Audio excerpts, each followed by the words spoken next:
বন্ধুরা দেখো, এখন আমরা মাঠে চলে এসেছি। আর মাঠে এসেছি পেয়ারা পাড়তে। মাঠে একটা পেয়ারা গাছ আছে, সেখান থেকে কিছু পেয়ারা পাড়তে আসলাম।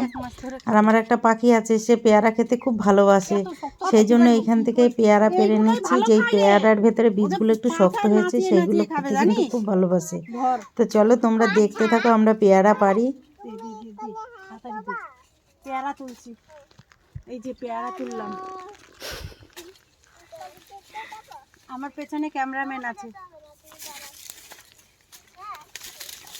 রোদের আলো পড়ে না, না কেমন কালার হয় বাবা, এই এই ডালা ভাঙবে।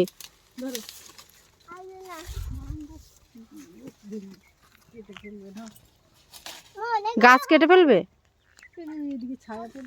কাটতে মানা করিস, আমার পাখিটা। এই এত সুন্দর পেয়ারা গাছ বলছে কেটে ফেলবে। এসে বাইনি, ওইটাকে উপরে আছে। তুই ওখানে যাস না, যেও না বাবা, জঙ্গলে যেও না, এখানে থাকে না কেউ, ইসে হয়ে থাকে। বাবা স্নেক আছে, এটা সিম গাছ। হ্যাঁ সিম গাছ, থাক রেখে দে। ও নানি মারবে, ওদের বাড়ি মাসির বাড়ি একটা নানি আছে, ওই নানিটা মারবে।